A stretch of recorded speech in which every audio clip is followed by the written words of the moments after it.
Ustedes me van a encontrar, al escuchar esto, hacer un ejercicio casi de constante, permanente y hasta aburrido déjà vu, porque no me canso de alegrarme, ¿cómo decirlo sin dar necesariamente una connotación religiosa? De sentirme bendecido por la alegría que me da tener a mano, el ciclo se llama Escritores a Mano, verdaderos a esta altura amigos, que además felizmente publican en forma seguida y que cuando suena el ring del teléfono, esta en realidad es una imagen anacrónica porque ya ahora es un mensaje, ya no suena el ring del teléfono, invitándole a que forme parte de esta fiesta, la respuesta inmediata es sí, y además es sí, muchas gracias.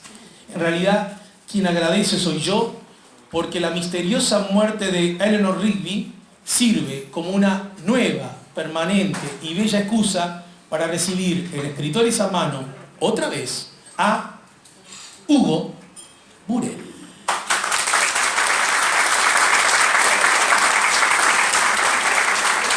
Buenas tardes y bienvenido, Hugo.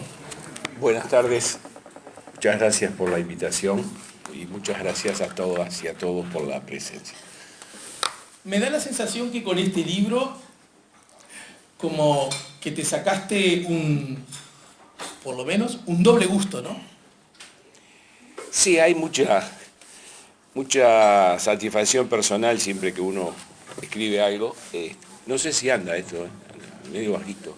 Quizás ande como... Hola. Usa un poquito el mío, a ver, quizás sea mejor. Sí, Hagamos, que vos vas a hablar más que yo. Para un poquito. Así, así, así. Un homenaje a Cacho de la Cruz. Chan, chan, chan. Chan, chan, chan, chan. Sí, es una instancia que yo siempre defino como la escritura. La escritura es la parte feliz del asunto. Después viene, digamos, la corrección, la edición, la publicación, la distribución en librerías. Estos encuentros son muy placenteros, pero bueno, el momento de la sensación verdadera, como decía Peter Hanke, es el momento de la escritura. Y escribiendo la misteriosa muerte de Eleanor Rigby, me sentí muy bien, por distintas razones, incluso que van más allá del hecho mismo de escribir y que no voy a abundar, porque sería muy largo. Pero, ¿quiénes de las que están y los que están aquí tenían 15 años cuando los Beatles estaban en pleno auge? Levanten la mano. Todas nacieron mucho después. Digamos que es una fecha límite. También puede haber gente que tuviera más edad en ese momento, pero yo en ese momento tenía esa edad. Tenía 15 años, 14, 15 años. Y bueno, el descubrimiento de los Beatles cambió mi vida, como se la cambió a mucha gente de esa generación, sin duda. Porque los Beatles, desde la música y desde la asombrosa capacidad de atraer, de encantar, de fascinar, tuvieron una influencia que inclusive hoy está reflejada en un documental que está en Netflix que dice cómo los Beatles cambiaron el mundo. Y es verdad, más allá de lo que lograron como músicos, que fue increíble, instalaron en los jóvenes sobre todo una nueva mirada sobre sí mismos. Siempre se dijo que en Inglaterra, antes de la llegada de los Beatles, los adolescentes no existían. Se pasaba de la niñez a la adultez de un salto, es decir, no había esa edad en la cual todos soñamos, todos tenemos ilusión en lo que nos espera, todos nos enamoramos, todos tenemos una prenda de ropa que nos gusta, una chica y una canción, por supuesto. Los Beatles fueron sin duda la banda de sonido de mi adolescencia. Y dentro de esa música maravillosa hubo una canción, hubo muchas por supuesto, pero hubo una canción que integraba quizá el mejor álbum de los Beatles, que es Revolver, que se llama Eleanor Rigby, que desde que la escuché por primera vez me planteó... ¿Me permite? Sí, cómo no.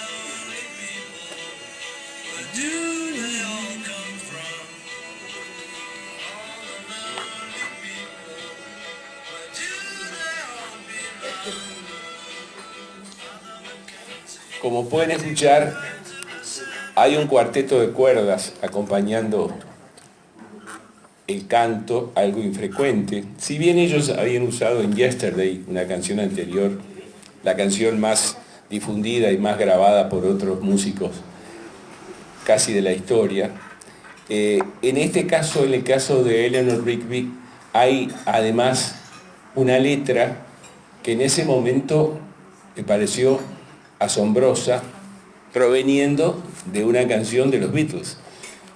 Es una letra que cuenta la historia de Eleanor Rigby, que es una solterona que muere,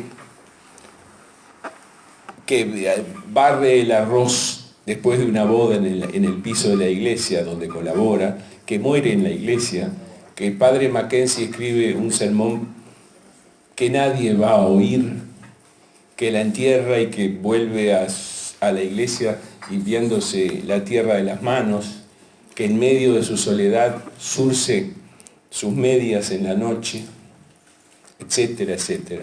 Y esa estribillo que, ¿a dónde van los solitarios? ¿A dónde va la gente solitaria? Bueno, era algo, por empezar, los Beatles habían integrado a la muerte en una de sus canciones, con un personaje que incluso tenía ribetes surrealistas, porque Eleanor guardaba su cara en una jarra que escondía detrás de una puerta y estaba en la ventana mirando no se sabe quién. Bueno, durante muchos años esa canción y esa letra significaron para mí un gran misterio.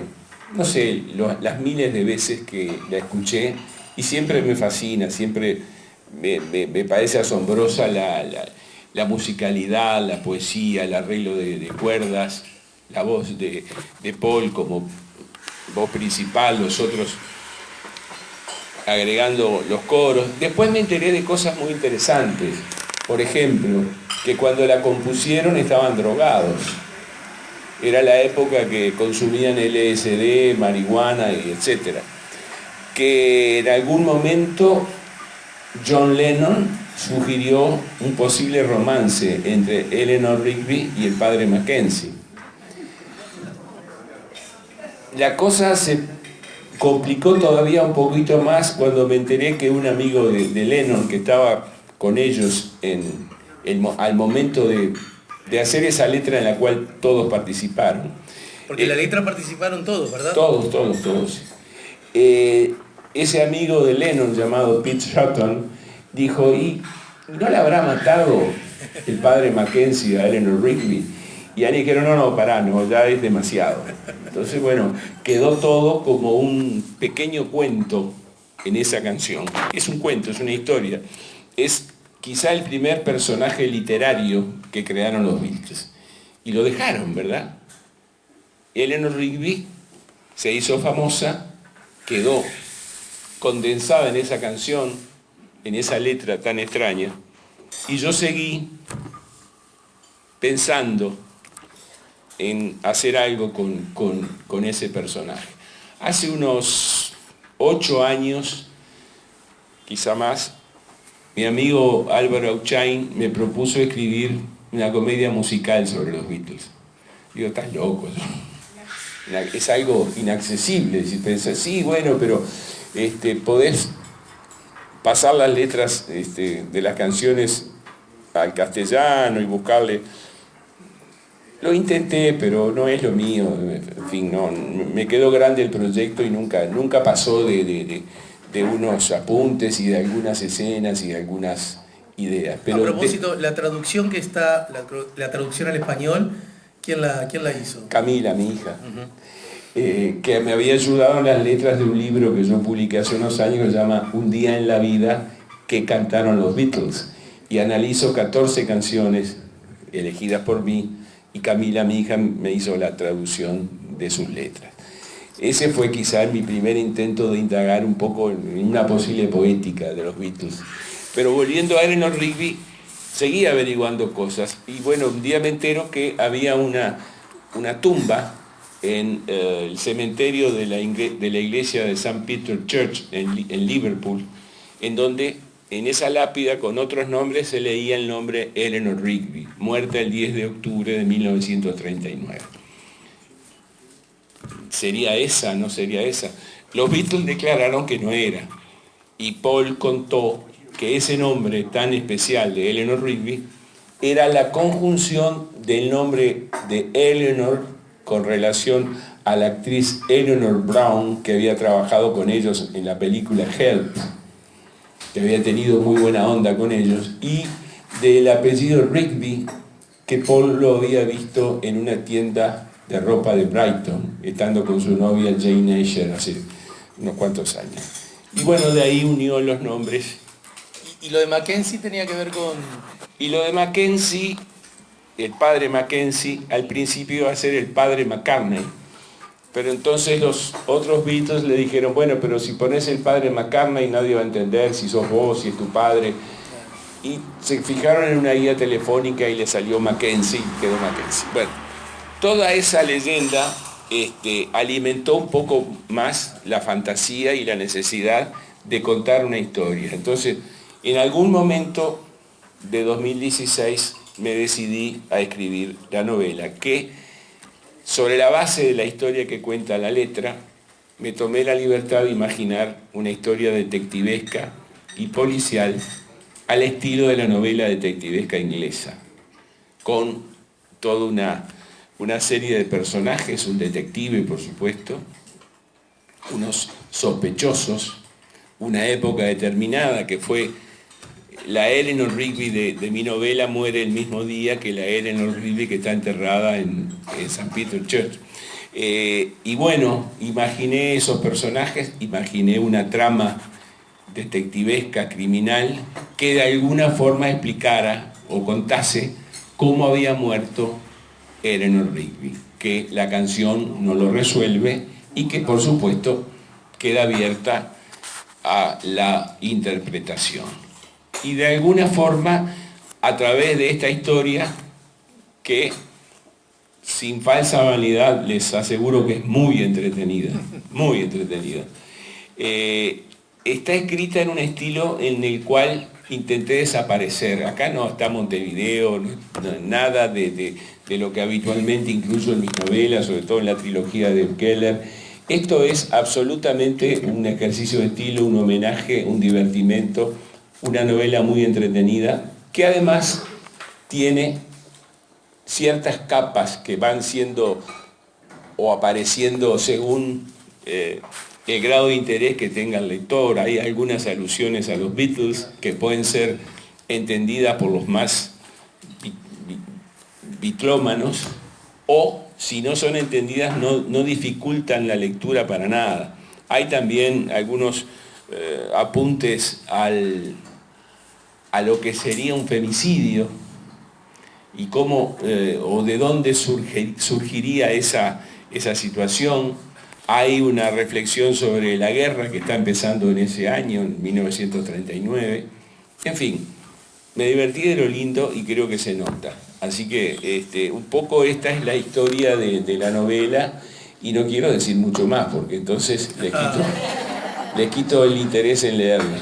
Si bien tenemos algunas para sortear al finalizar la charla, estamos en condiciones de confirmar que también se las puede encontrar en un comercio llamado librerías que hay en distintas partes del universo.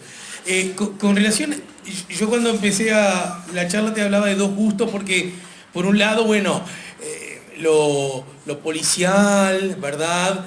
De alguna manera vuelve a estar presente en tu obra literaria y además tu vínculo explícito, más o menos conocido con los Beatles. La duda que quiero sacarme ahora es, si bien acabas de confesar que con 15 años los Beatles irrumpieron en el mundo, irrumpieron en el planeta y también en tu vida, para cambiar la vida del planeta y del mundo y también en tu vida, ¿qué pasó que esto aflora 50 años después? Y por empezar, hay ideas que necesitan un poco de tiempo para que maduren. Hay proyectos de escritura que están en estado latente y que un buen día emergen y te arrastran y te quitan el sueño o te hacen dejar todo lo que estás haciendo y ponerte a escribir eso. Hay una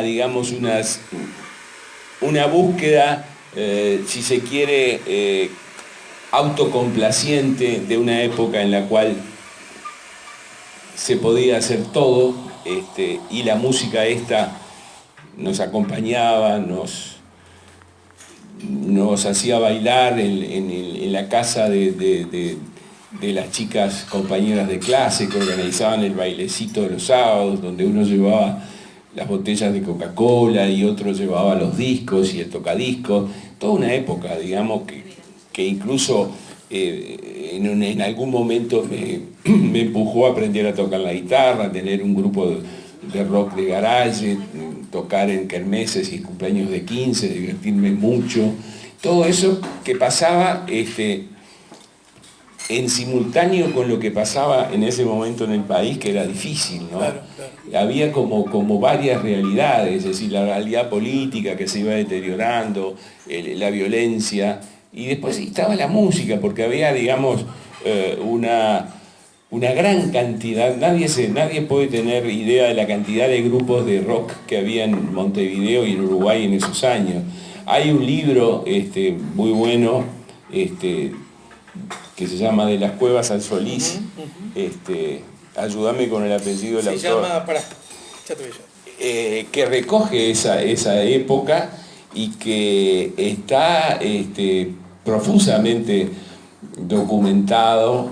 Y bueno, ustedes se asombrarían si yo les dijera que en esa época uno salía a caminar por el barrio, cualquier barrio, y en varios garajes de la cuadra se sentía la batería de los tipos que estaban ensayando y tocando. Era el sonido de la calle eso. Después, bueno, el asunto derivó, en primer lugar, a abandonar el inglés, que era el idioma obligado para cantar. Se animaron algunos grupos a hacerlo en español, a componer rock and roll en español, en fin, hubo una serie de innovaciones, pero toda la música importante y popular del Uruguay, de Jaime Ross a Fatoruso, pasando por otros fenómenos, arrancó con los Beatles. Cronología del rock en el Uruguay, de las Cuevas al Solís, 1960, 1975, Fernando Peláez es el autor. Peláez. Que además es un libro particularmente... recuerdo haber conversado con Fernando en la radio y es un libro hermoso. Sí, muy lindo. El objeto libro es muy hermoso, una tapa muy linda, y además muy necesario, ¿no? Claro. Además, uno ve, en fin, cómo evolucionó todo y digamos, mis hijos, que son treintañeros, crecieron escuchando los Beatles y reconocen que no hay nada como ellos. Otros chicos que conozco de menor edad ahora, de 14 y 15 años, porque sus padres se lo han hecho escuchar, también están fascinados con eso. O sea que hay, digamos, como una circunstancia mágica, ¿no? que determina que lo que se vincula con los Beatles siempre remita a épocas agradables, a sonidos inolvidables y a situaciones personales en general siempre muy, muy sentidas. Y desde esa perspectiva, bueno, dijiste algo pasar que te saco un poquito del libro, ya me gustaría volver, pero vos señalaste del innumerable número de garajes donde de pronto había bandas que tocaban, y justo, yo ahí no soy un experto ni mucho menos, recuerdo que sobre la salida de la dictadura, el reencuentro con la democracia, hubo una fuerte explosión del rock como tal. Luego se minimizó ese movimiento hasta que se consolidó hace, ponele, 15 años, al punto tal que da la sensación que ese movimiento de rock, con todo lo relativo que significa definir la palabra rock a un movimiento musical, ¿no?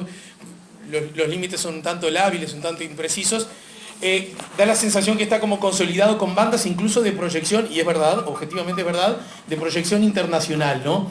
¿Qué diferencia podíamos encontrar de aquel universo que lucía, por lo que vos decís, un tanto más amateur, a bandas que convocan grandes festivales multitudinarios dentro y fuera de fronteras del hoy día y que también están bajo la etiqueta de rock? No, lo que pasa es la evolución, en primer lugar de la música, en segundo lugar de los medios de los cuales se dispone para poder grabar, componer, difundir. Hoy en día la difusión musical con los soportes digitales es muy instantánea, ¿verdad? En la época que yo intenté ser músico, recuerdo que a través de un amigo logramos grabar una cinta en la Radio Nacional, con un técnico que se quedó después de hora para darnos el apoyo técnico, y grabamos 6 o 7 canciones para después ir por ahí, mostrar con un grabador geloso, mire, estos somos nosotros, para que nos contrataran. ¿Pero que a una radio o un boliche, por ejemplo? ¿Dónde lo llevabas? No, a las radios, en fin. Yo me acuerdo que la primera vez que actué en un espectáculo fue en un programa que tenía CX50 Radio Independencia, conducido por alguien que falleció hace poco, pero que tenía un espacio prohibido para nostálgico, que se llamaba Luis Grenes, que conducía, y el hijo de Grenes, que también se llamaba Luis, era el baterista de nuestro grupo.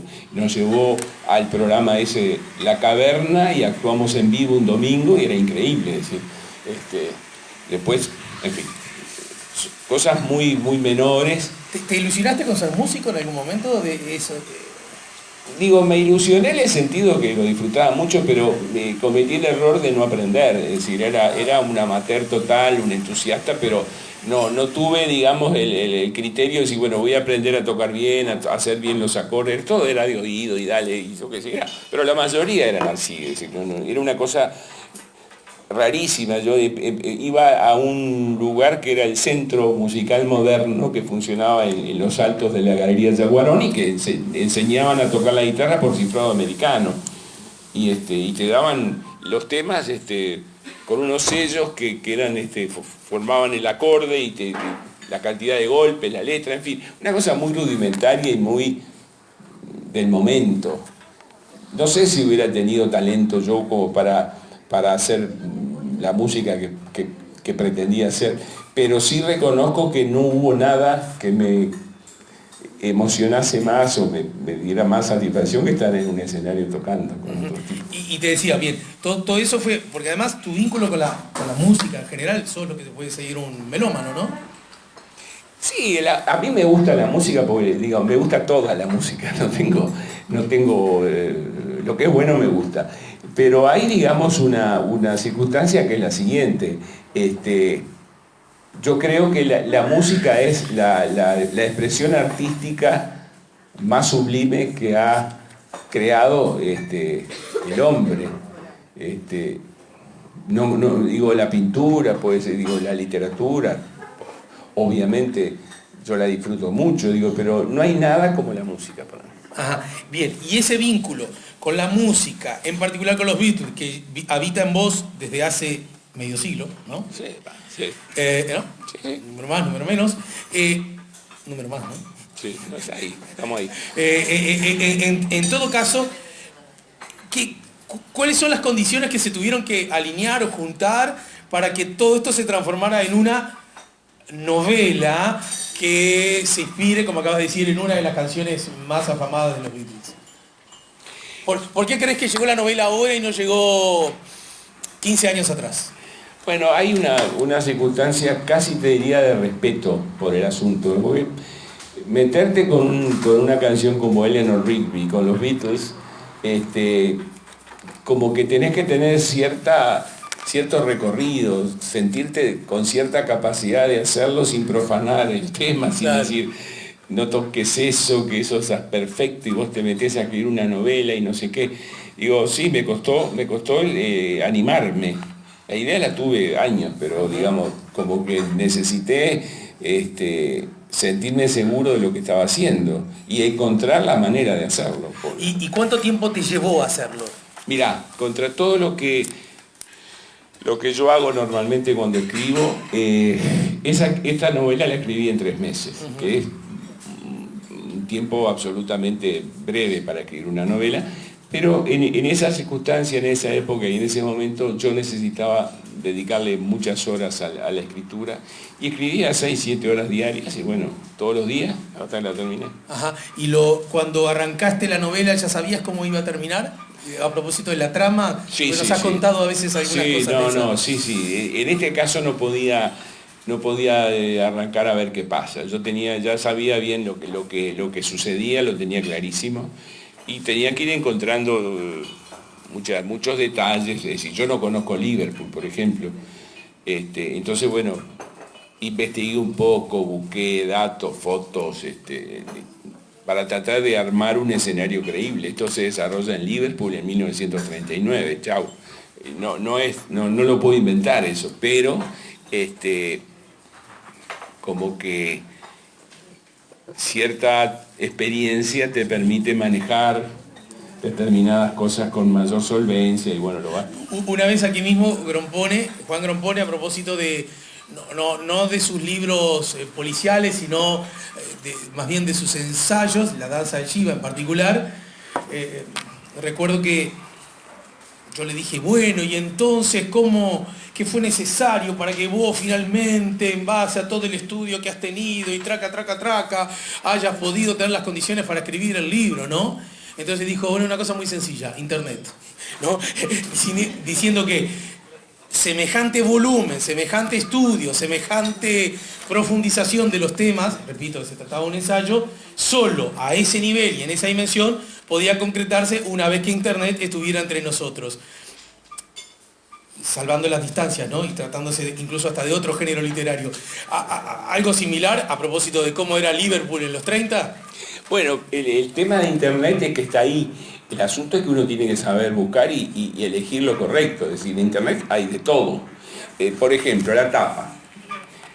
Si ustedes ven el dibujo animado de 1969 que se llama El submarino amarillo, sobre los Beatles, que es una obra maestra, teniendo en cuenta que en esa época no había las técnicas de animación que hay hoy.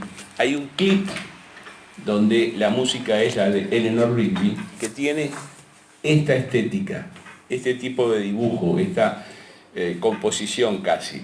Bueno, yo le pedí a la editorial que me diseñara una tapa teniendo en cuenta ese clip.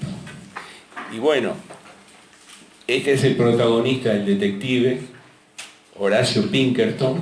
Esta es la torre de la iglesia de San Peter. Este es el Ford... La torre es en efecto esa, ¿verdad? Sí.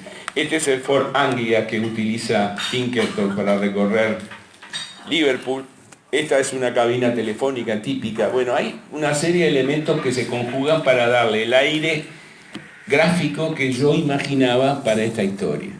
Cuando uno tiene una editorial del peso de Penguin y gente tan capacitada en el equipo de producción y de diseño, bueno, lograr esto también es muy importante porque sobre esto también se basa toda la promoción que se armó, etcétera, etcétera. Eso también es importante en el sentido de tener el respaldo de una editorial que se preocupa y que hace las cosas profesionalmente y le da el gusto al autor. Así que quedé muy conforme con esto. Pero en fin, son todas cosas que van sumándose, ¿no? Yo lo que les quiero decir es que no le tengan miedo a la referencia a los Beatles, que la novela funciona sola.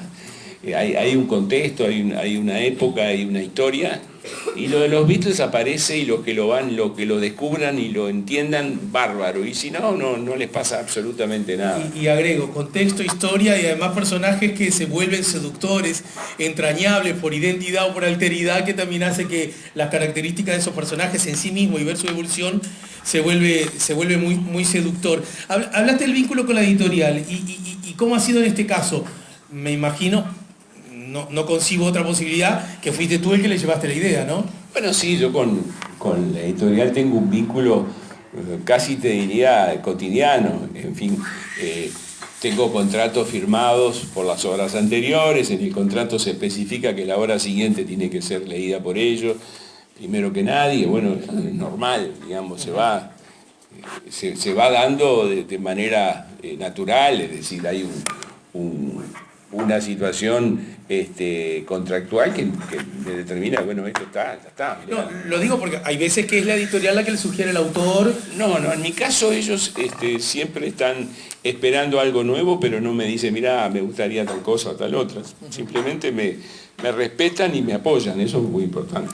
Dice Elías, ¿puede ser que los Beatles hayan marcado el nacimiento de una nueva categoría de música clásica? Bueno, eso es muy difícil de definir para alguien que es simplemente un fan o alguien que disfruta de la música. Yo tengo la sensación de que muchos temas de los Beatles pueden tener, digamos, una proximidad. Sí, siempre se ha dicho que había arreglos que eran muy similares a Bach, por ejemplo. Ellos contaban con un productor que era George Martin, que era músico y que les hacía esos arreglos tan estupendos para cuerdas o para violines. Digamos, eso necesitaba una cabeza muy amplia y muy preparada. Ellos en realidad casi que ni leían música. Ellos eran muy intuitivos y eran muy buenos músicos en el sentido de saber lo que querían, y cuando no lo podían hacer ellos se lo pedían a otro y le explicaban muy bien cómo tenía que funcionar. A otro músico. A otros músicos, sí. Además eran muy innovadores, sobre todo en las técnicas de grabación. Hicieron cosas increíbles en esa época. Hay libros dedicados y que documentan cómo grababan, qué arreglos hacían. Son músicos muy complejos, digamos, en esa época era casi un atrevimiento y no nos dábamos cuenta pretender cantar canciones de los Beatles. Todos lo hacíamos. Los grupos que tocaban en los bailes, la mayoría de sus temas eran temas de los Beatles, pero si uno los analizaba desde un punto de vista riguroso, eran muy difíciles. Los arreglos de las voces eran difíciles. Hay por ahí circulando en YouTube algunos músicos que se han animado a explicar cómo se grababa o cómo se cantaba tal tema, y te van mostrando parte por parte cómo se hace y cómo se coloca la voz, y es asombroso. Pero eso lo hacían, bueno, ya que estamos con un experto, como aquel personaje de Molière que hablaba prosa sin saberlo, en El burgués gentilhombre, o fruto de una digamos, estrategia creativa. O le salía así, chao. Ellos eran muy inteligentes, muy rápidos en muchas cosas, muy intuitivos, y además tenían una idea clara de su capacidad y de cómo aprovecharla. Pero eran muy hábiles, no digo robando, pero miraban lo que podía funcionar y lo adaptaban. Hay de hecho, en fin, influencias mutuas, yo qué sé, los Beach Boys de California, con el principal de los hermanos Wilson, haciendo obras maestras. Bueno, influía en alguna canción de los Beatles, y algunas de las canciones de los Beatles influyeron en Wilson. Los Byrds, yo qué sé, los Rolling Stones mismos tenían alguna uno de los primeros éxitos de los Stones, que se llamó I Wanna Be Your Man, se lo compusieron los Beatles, por ejemplo. Ajá. Y a propósito, ¿qué tan real, qué tan vigente, incluso alguno puede hacer memoria también, fue y cómo se vivió aquí la alteridad Beatles-Stones? ¿Era como, existía, estaba instalado eso?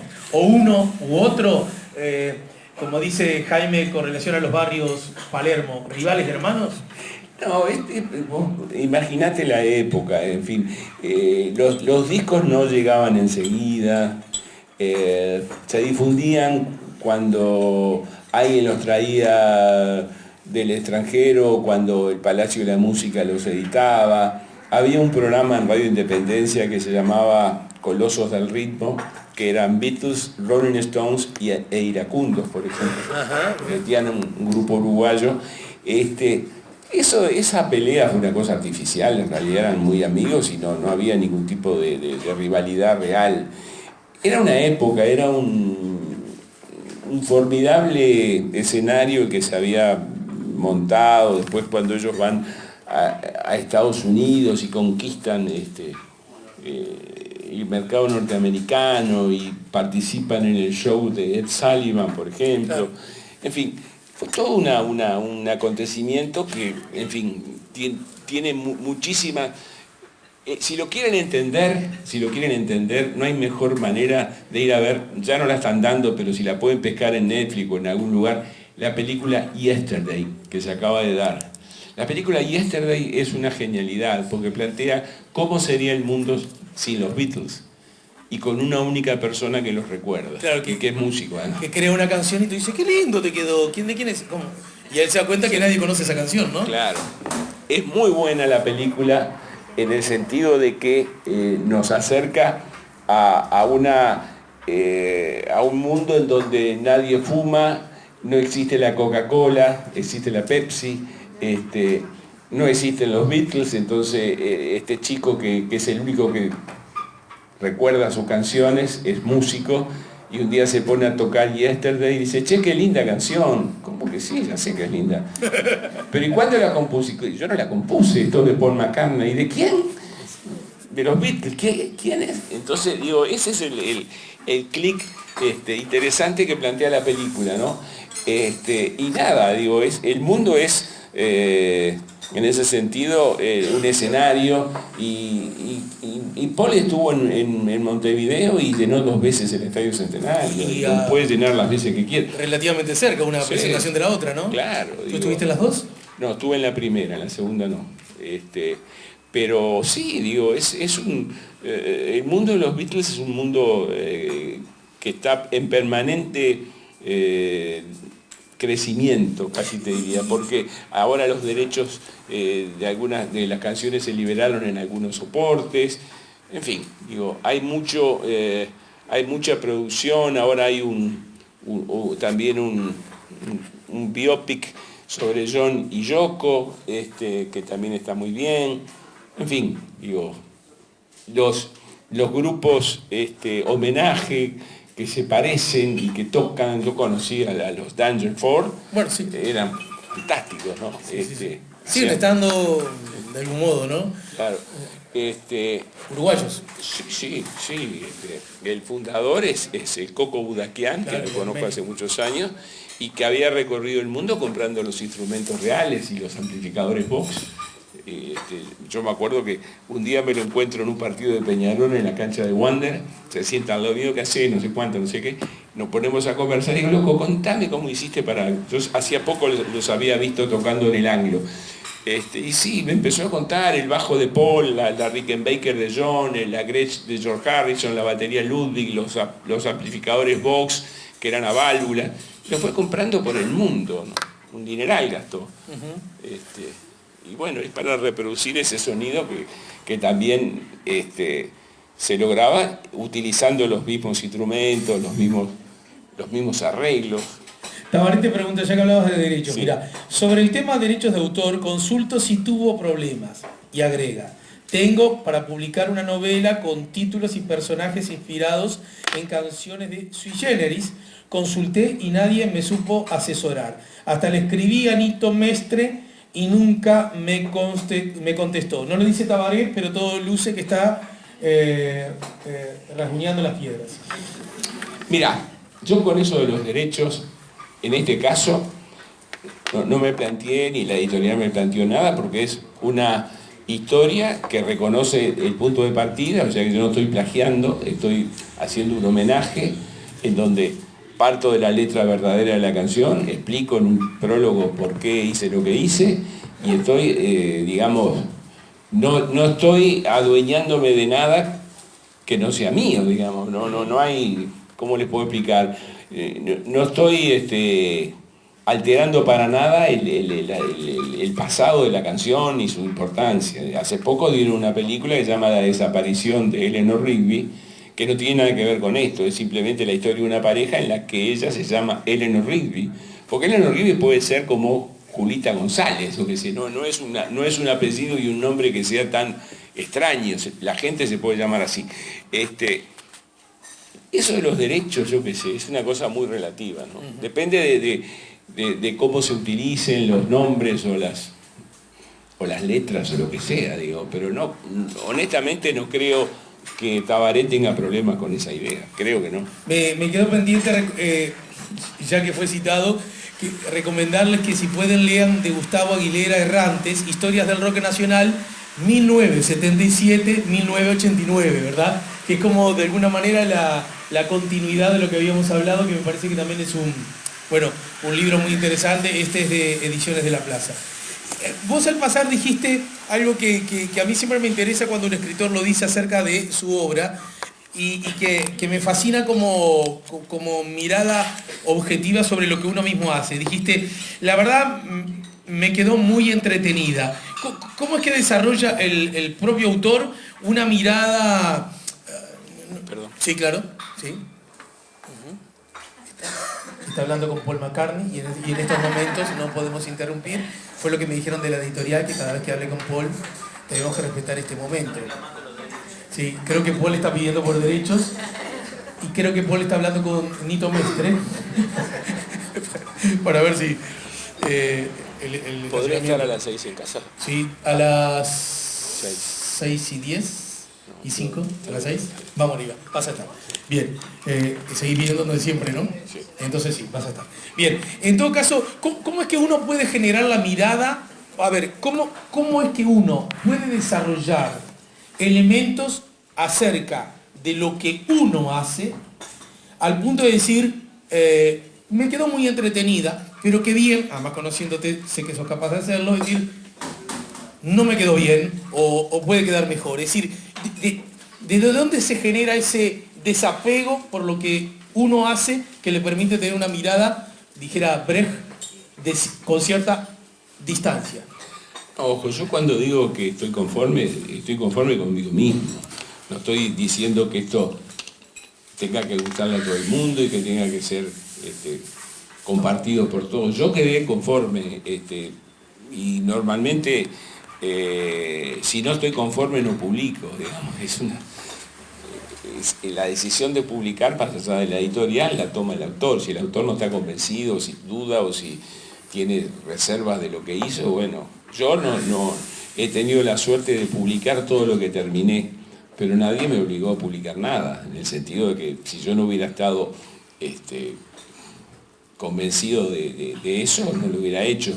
Que me digan, bueno, mirá, pero las obras del comienzo son distintas a las de la madurez. Sí, por supuesto, digamos, uno cambia, uno madura, uno va adquiriendo otra capacidad, pero yo no me voy a decir de lo que publiqué, no sé, en 1989, por ejemplo, tampoco La Penadura. Yo hoy la leo y digo, bueno, hay cosas que de repente no las hubiera dicho, no las hubiera puesto, pero no voy a arrancarle páginas ni a jurar de eso, digamos, era la época, era yo que estaba ahí, bueno, cada momento en un escritor tiene sus peculiaridades y sus momentos de mayor o menor capacidad, pero Yo no me arrepiento de nada de lo que escribí.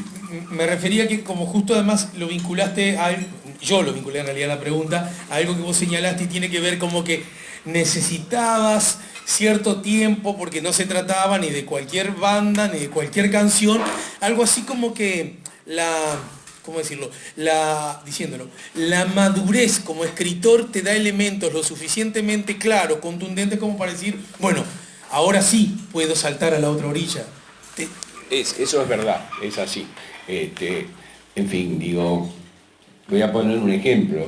Mi novela Los Inmortales, que es un encuentro imposible entre Valle Ordóñez y Aparicio Saravia, cuando la escribí, antes había estado casi 1 año y medio leyendo libros de historia, indagando en los personajes, es decir, no me largué a escribir la idea antes de no sentirme capaz de hacerlo, en el sentido de la información histórica, de los personajes. Y cada proyecto, cada libro tiene su historia y tiene su grado de compromiso con muchas cosas que van más allá del hecho de escribir.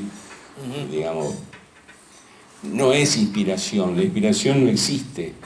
O si existe, lo bueno es que te agarre trabajando. Entonces digo, sí, como dijo Picasso. A propósito de eso, bueno, me acuerdo de esa novela maravillosa.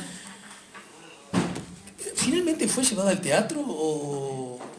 Sí, ¿no? Humberto, ¿quiénes fueron los actores? Gustavo Fores. Gustavo Fores. Y Ricardo Couto. Y Couto como Valle. Claro, que la dirigió Alvarito. Alvarito. Ahí está, sí. No, porque me quedé pensando, ustedes saben que les recomiendo que la lean. Pará, vos que sos además dramaturgo, ¿cuándo decidís si lo que estás escribiendo tiene forma? No soy dramaturgo. No, pero no... bueno, tenés razón, te han llevado. Digo, gané un Florencio, estrené 4 obras, pero no me considero un dramaturgo. Lo digo con toda humildad y con todo respeto a los dramaturgos. Está bien. Aclaramos y si no quedó como... Escribiste obras de teatro y en efecto has sido premiado por esa condición, ¿no es cierto? Sí, está bien, pero digo, yo tengo que tener la suficiente humildad y objetividad para no considerarme... yo, digamos, puedo escribir teatro, disfruté haciéndolo, tuve buenas experiencias, es fantástico. Yo mismo interpreté una de tus obras. Él aquí presente en A dónde van los patos en invierno tiene una actuación deslumbrante. Que valió la pena hacer la obra. ¿Cuándo lo va a decir? Me preguntaba. Valió la pena hacer la obra precisamente para darle ese papel que yo de entrada lo pensé para él. Es como que lo escribí pensando en él. Y no me defraudó, al contrario. Me demostró que yo estaba absolutamente con clarividencia cuando vi que ese personaje del profesor era para Alejandro. Bueno, ese tipo de cosas no necesariamente me convierten en un dramaturgo, no lo soy. Igual, de todas maneras, la pregunta aplica. ¿Cuándo es que vos entendés que algo que tenés ganas de decir tiene que tener, digamos, un formato que debe ser llevada a la tabla o que debe estar en un libro o que, bueno, eso, o que de pronto se resume en un cuento que al decir de Cortázar es una pelea que se gana por nocaut, ¿no? O necesita una pelea con los 11 asaltos, 15 asaltos antes, que es la novela. Sí, eso realmente es un momento que vos lo tenés que decidir antes de largarte, tenés que darte cuenta, a ver, qué insumos vas a necesitar para hacer ese plato, es decir, esa receta. Y bueno, a veces te equivocás y otras veces acertás. Pero en general yo me he podido dar cuenta qué era lo que se podía contar en un cuento y qué era lo que se puede contar en una novela. Digo, me he equivocado muy pocas veces, por suerte. En el sentido de haber elegido mal la extensión o el medio, ¿no? Contaste que esta novela la escribiste en tiempo más corto que otras, entre otras cosas, porque dispusiste, a ver si entendí bien, de más tiempo para escribirla. ¿Por qué dispusiste de más tiempo? No, el tiempo del cual dispuse era el que siempre tengo. Lo que pasa es que yo tengo una cierta rutina, por decirlo de alguna manera, que me llevó siempre a no escribir demasiado, pero escribir todos los días. En este caso, me di cuenta que tenía que aprovechar el impulso. Ya me había pasado otras veces con otras. Me acuerdo que el cuento El elogio de la nieve lo escribí en 20 días, sin dudar. Mandé y gané el Rulfo. Como que te das cuenta cuánto enganche tenés con el asunto, y si lo podés ir llevando con un fueguito suave, con unas brasitas, o darle, poner toda la carne en el asador y hacerlo. En este caso me pasó eso. Y cuando se produce esa instancia creativa, ya sea con fueguito suave o a toda candela, esto te lo he preguntado 200 veces a vos y a tantos de tus colegas, hay ritos, hay ceremonia, el otro día lo decía, lo tiré como un chiste, que no te bañás, y dijo, sí, tenés razón, no me baño esos días. Desde no molesten a papá que está escribiendo, te ocultás, usás la misma camisa durante 2 meses. Eso pasa en las películas. No, es mucho más sencillo. Digo, yo por empezar, no tengo ritos, no tengo objetos fetiche, no tengo manías por los lugares yo escribo cuando puedo, yo noto que puedo escribir y lo hago, y cuando estoy llegando a un momento que no sigo, ya sé cuándo tengo que parar. Hoy en día no necesito escribir ni siquiera en un escritorio, porque tengo un iPad Pro que me lo pongo en la falda y escribo en una silla, en donde quiera, en un boliche. Digo, el tema de la escritura pasa por acá. Digo, no hay una situación en la cual uno tenga que estar, hagan silencio. Papá está escribiendo. Mis hijos los crié escribiendo y nunca se enteraron de que estaba escribiendo. Un día mi hijo me dice, ¿vos escribiste todo eso, viejo? Sí. Y yo no me di cuenta, nunca nos jorobaste, no. Yo no admitía postergar la vida por la escritura, en el sentido de decir, che, cállense que el papá está escribiendo. Yo me las arreglaba, digamos, es eso de transformar la escritura en una especie de ceremonia celestial, para mí no tiene. De la misma manera que no puedo concebir al tipo que dice, lo que sufrí para escribir esto. Bueno, si sufrías no lo hubieras escrito, digo. Vámonos a robar, digo, ese tipo de... Pero pará, te estoy mirando. ¿Vos creés que son macanas o que en efecto hay gente que pasa por ese...? No, yo respeto a la gente que me dice eso, yo no me lo creo, a mí no me puede pasar. Ajá. Yo, es más, me han pasado cosas, digamos, difíciles en mi vida, y no me ha dado por escribirlas en ese momento. De repente las proceso y después, cuando pasa cierto tiempo, me animo a hacerlo, digo, pero en el sentido de que la escritura tiene que ser, siempre lo sostuve, una experiencia placentera per se, es decir, más allá de lo que escribas. Te tenés que sentir bien, tenés que sentirte complacido, satisfecho, disfrutarlo, no canjearlo por otra cosa, pero no arruinarle la vida a los demás porque estés escribiendo, eso no. Y a propósito del proceso creativo, esta pregunta te la he hecho a ti, también se la he hecho, por ejemplo, a Milton el Pastilla Fornaro, que son 2 tipos que han vivido mucho tiempo también en y de la publicidad, ¿no es cierto? Y la publicidad pasa por, en todo caso, lograr que la persona venda lo que uno está... Entonces uno puede, peregrinamente, ingenuamente creer, esta gente sabe qué cosas escribir para que sean vendidas y la gente las pueda comprar. Es decir, el secreto de la venta, del éxito. La publicidad es otra cosa, digamos. Yo nunca la vi. Pero no se guiñan un ojo, no se miran, no se prestan herramientas. Para nada. Yo por lo menos nunca lo hice, no concibo. La publicidad es otro mecanismo, tiene otra finalidad, es una forma honesta de ganarse la vida. Yo siempre dije, pues, durante años, a diferencia de la literatura, el publicitario mantuvo al escritor, muchas gracias, te agradezco. Pero la escritura pasa por otro lado, por suerte. Es como el periodismo, es decir, se puede ser periodista y se puede ser escritor. Ahora, confundir las dos cosas, como decía Hemingway, el periodismo te sirve si lo podés dejar a tiempo, ¿no? Y en cuanto al éxito, es decir, si tuvieras que resumir, de acuerdo a tu trayectoria, porque vos lucís como ese grupo de escritores uruguayos exitosos, ¿no es cierto, Burel? Sí, digo, el éxito es siempre relativo, lo mismo que el fracaso, ¿no? Quizá para mí el éxito hubiera sido, no sé, ganarme el planeta y que me entraran $750.000 de una y bueno, olvidarme de la publicidad, por ejemplo. Claro. Pero eso es otra cosa, digamos. Yo estoy muy satisfecho. Los 750.000 entraron de a poco. No, si ustedes creen que yo vivo de lo que escribo, están absoluta y profundamente equivocados, porque el escritor cobra el 10% del precio de tapa de un libro. Este libro vale en librerías 490 pesos. Yo cobraría 49 pesos por ejemplar, menos el IRPF. Entonces, supongamos que me queden 40 pesos. 40 pesos es $1, vamos a tirar. Entonces yo para poder ganar $1.000, que son 38.000 pesos, tengo que vender 1.000 libros. Y no es fácil vender 1.000 libros.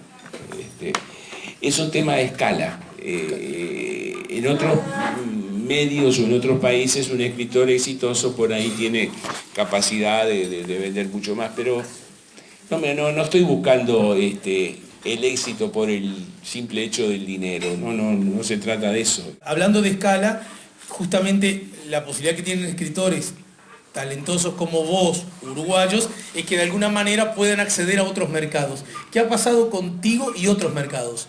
Donde de pronto, en lugar de vender 2.000 ejemplares, puede llegar a vender 25.000. Y ahí estaríamos hablando de $25.000 para seguir la nota. No, bueno, pero eso es una fantasía, es decir, otros mercados, que te traduzca. Yo he estado en España, estaba en Buenos Aires. Sin traducir.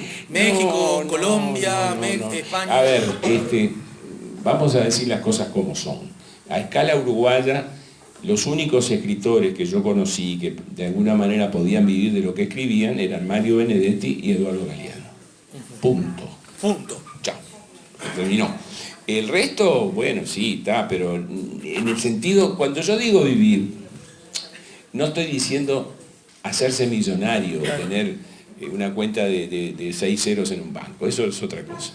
Yo digo la posibilidad honesta de dedicarse solamente a la escritura, tener un pasar más o menos normal, tener todas sus necesidades cubiertas y poder ahorrar, por ejemplo.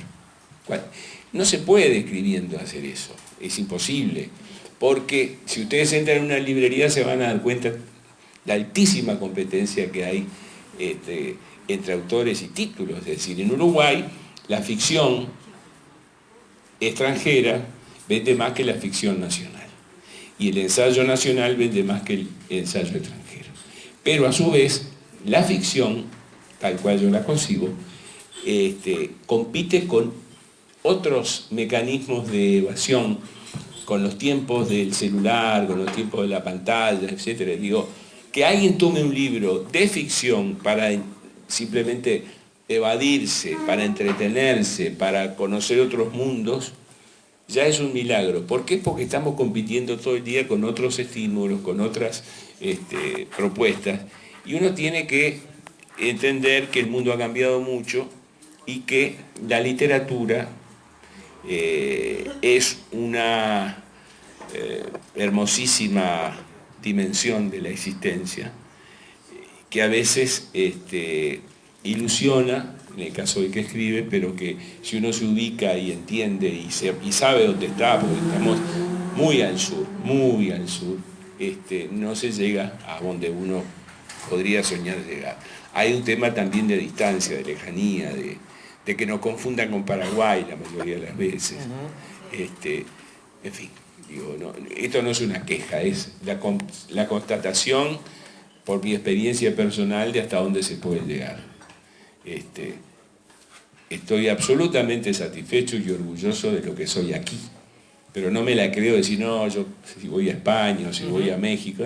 He estado en España, he estado en México, han filmado alguna película con mi novela, todo eso es bárbaro, se disfruta, pero si yo pienso que Kafka no publicó en vida nada y es el mayor escritor del siglo XX, no me puedo quejar. Bien, y es la última porque según mi cálculo te lleva 9 minutos llegar a tu casa. Estás y vas a llegar. Estás escribiendo Les algo. voy a contar por qué me tengo que ir. Es lo que realmente queríamos todos. Yo en mi auto tengo una sillita para mi nieto que tiene 2 años y medio. ¿Tá? El papá y la mamá, o sea, mi hija, no viven juntos, pero se llevan muy bien. Viene a buscarlo a Juan Diego para llevarlo al cumpleaños de su padre. Y no tiene silla en el auto. Y va a pasar 6:30 a buscarlo a Juan Diego y sin la silla. Entonces yo tengo que llegar y sacar la silla del auto y entregar. Así que vamos a acordar que Juan Diego vaya en su silla como corresponde y que el abuelo no tenga que pagar la multa que ahora vieron que van a fiscalizar. ¿Estás escribiendo algo aquí y ahora? No, aquí y ahora no, pero si en este momento... No, en este momento estoy disfrutando un poco de lo que pasa con la misteriosa muerte de Eleanor Rigby. Tengo algunas novelas terminadas que estoy revisando. Yo escribo mucho y guardo mucho y tengo muchos proyectos, pero digamos estoy en una época del año en donde ya vengo un poco cansado, acabo de presentar esto, bueno, me voy a tomar mi tiempo y recién el año que viene empezaré a pensar en nada. El año que viene tendremos un... Bueno, no sé si te va a dar para publicarlo antes del fin de año, pero si seguís con este ritmo, quizás sí. Lo que necesitamos es una excusa para que vuelvas el año que viene. Sí, yo vuelvo, Bien, algo va a haber, algo va a haber. Hugo Burel con nosotros. Gracias, Hugo. Bien, muchas gracias.